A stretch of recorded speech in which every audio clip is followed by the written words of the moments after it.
नमस्कार. छत्रपती संभाजीनगर सिटी न्यूजमध्ये आपल्या सर्वांचं स्वागत. आज आपण आलो आहोत छत्रपती संभाजीनगर शहरापासून अवघ्या 20 किलोमीटर असलेल्या नयनरम्य मनोहरी अशा लहुगडावर. हा गड सध्या निसर्ग सौंदर्याने खूपच नटला आहे. आपण पाहू शकता सुरुवातीलाच विठ्ठल रुक्माई आणि मारुतीरायाचं मंदिर आहे. या गडावर येताना डोंगर रांगा, हिरवीगार शेती, अधूनमधून तलाव, नागमोडी घाट अशा निसर्गरम्य वातावरणातून यावं लागतं. आपण पाहू शकता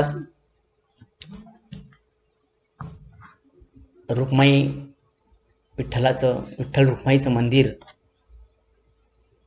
अत्यंत मनोहरी अशा मूर्ती, डोळे दिपवून टाकणाऱ्या मूर्ती, हे मारुतीरायाची मूर्ती.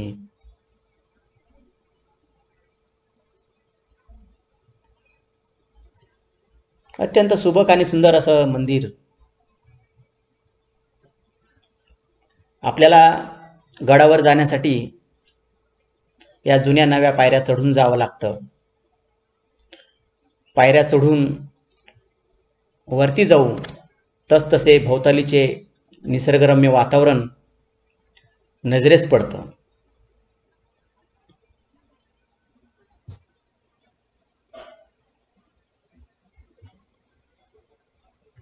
पायऱ्या चढताना थोडा थकवा जाणू शकतो, पण निसर्गापुढे तो थकवा राहत नाही. आता आपण गडावर आलो आहोत. सुरुवातीलाच ऋषींचं छोटंसं मंदिर आहे. इथं प्राचीन रामेश्वराचं मंदिर आहे, रामेश्वर महादेव मंदिर, जे गड कोरून साकारण्यात आलेलं आहे. गडावरून बघू शकता पूर्ण परिसर कसा हिरवाईने नटलेला आहे. अगदी हे पावसाळ्याच्या तोंडावरचं चित्र आहे. श्रावण महिन्यात हे सौंदर्य किती पट्टीने वाढतं हे आपण त्यावेळेसच यायला हवं, त्यावेळेस जाणवेल. हे महादेवाचं मंदिर आहे, रामेश्वर महादेव मंदिर.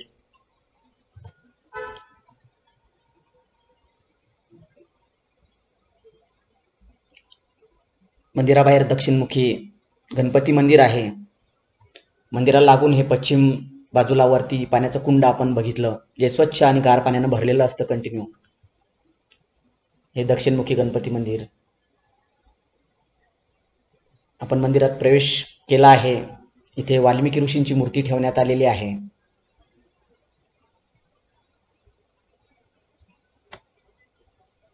मूर्ती बघू शकता आपण.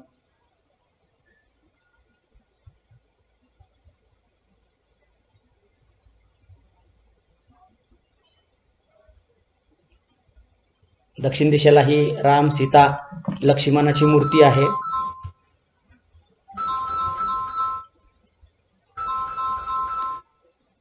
आतमध्ये आलो आपण. रामेश्वराची महादेवाची पिंड ही बघू शकता.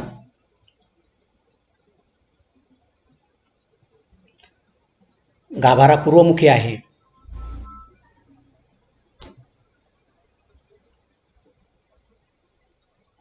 मंदिरातून दर्शन घेतल्यानंतर आपण आता गडावर जाऊया, जिथं अत्यंत अचंबित करणाऱ्या गोष्टी आहेत. हो, अचंबित करणाऱ्याच म्हणावे लागतील.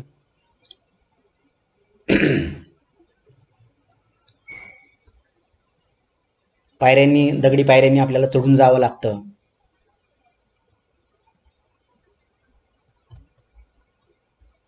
हे चढत असताना थकवा तुम्हाला अजिबात जाणवणार नाही, कारण आजूबाजूचं चित्रच असं आहे की ते आपल्याला प्रफुल्लित ठेवतं. हे बघा, हे मंदिरावर म्हणजे गडावर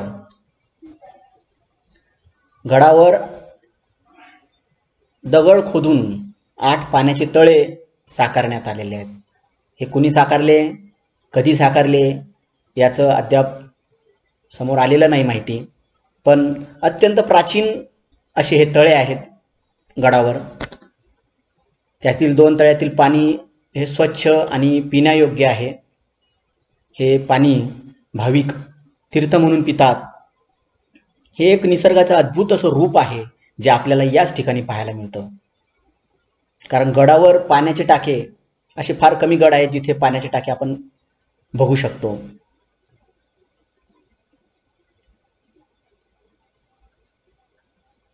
पहा हे पाण्याचे टाके कसे दिसतात. एकदम हे पूर्ण आत कोरीव आहे, अति विस्तीर्ण आहेत. म्हणजे पूर्ण गडच असं वरच्या भागाला असं पूर्ण पाण्याने भरलेलं आहे का असं वाटायला लागतं. आणि त्यावर आपण चालतो म्हणजे त्या पाण्यावर आपण अगदी कमी थर असलेल्या जागेवरून आपण चालतो. असं गडावरून, हे खूप मोठा गड आहे, गडावरून असं भ्रमंती करताना असं निसर्ग सौंदर्य असं बहरलेलं, मध्येच पाण्याचे टाके असं दिसतं. सध्या आपण गडावर आहोत. आपण बघू शकता गडाचा परिसर, असे मध्ये मध्ये दिसणारे टाके ज्याचं संवर्धन होणं अत्यंत गरजेचं आहे.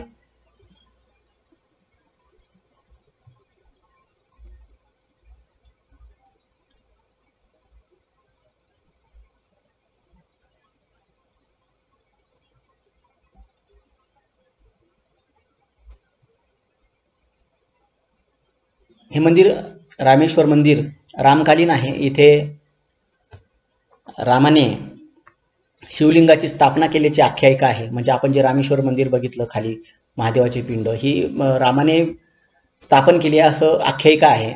ही आपण जे बघतो आहोत सध्या व्हिडिओमध्ये ते आहे सीता नाणी. इथे या ठिकाणी माता सीता काही काळ वास्तव्यास होत्या अशी आख्यायिका आहे. ही त्यांची नाणी आहे. इथे अनेक गर्भवती महिला येऊन स्नान करतात.